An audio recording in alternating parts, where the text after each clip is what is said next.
müəllim bugün də, gələcəkdə də ən hörmətli insan kimi qəbul edilməlidir və müəllimlik peşəsi ən yüksək qiymətə layiq olan peşədir. Bilirsinizmi, insan üç balığın qarşısında baş əyməlidir. Allahın, valideynlərinin və müəlliminin.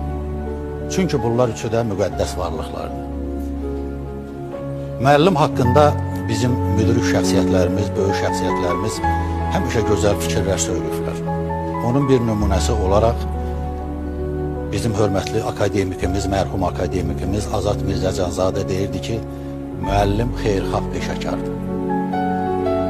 Seyid Əzim Şirvani deyirdi ki, hər kəsi elmi ilə müəllim edə təlim, hər zaman lazımdır edəsən ona təzim. Hüseynqulu Ərəfiniski deyirdi ki, müəlliminin yaşayış tərzini, geyimini pis vəziyyətdə görən şagird ondan heç nə öyrənə bilməz.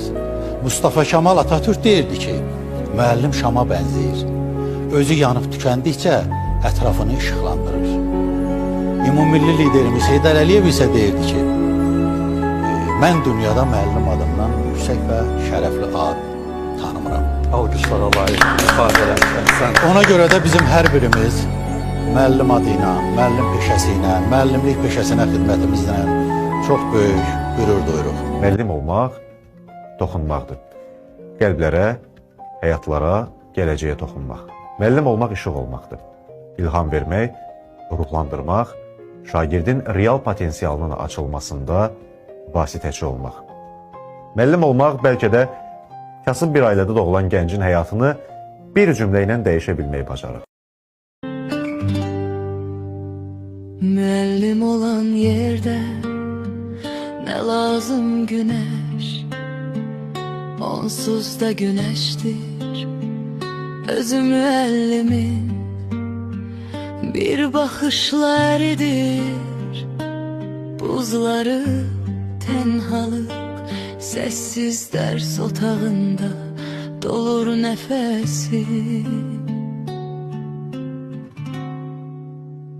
Müəllim bir ulduz parlayan səmada, hər kəsin yolunda işıq salır daima. Müəllim bir oddur, yandırar qaranlığı, sözlərilə qurar dünyaları təzədən.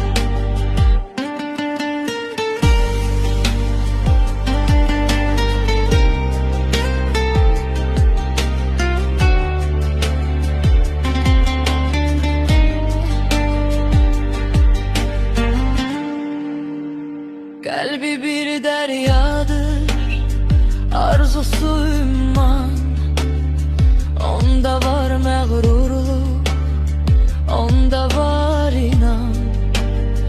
Bir şagir məktəbə gəlməsə bir an, dikilər yollara gözlərim nilliği. Sözləri bir nağıl qəlbimizdə yatar, hər cümləsilə bir dünya açar. Müəllimdən öyrənər günəşdə doğmağı, həyata bir yol verər işıq saçmağı.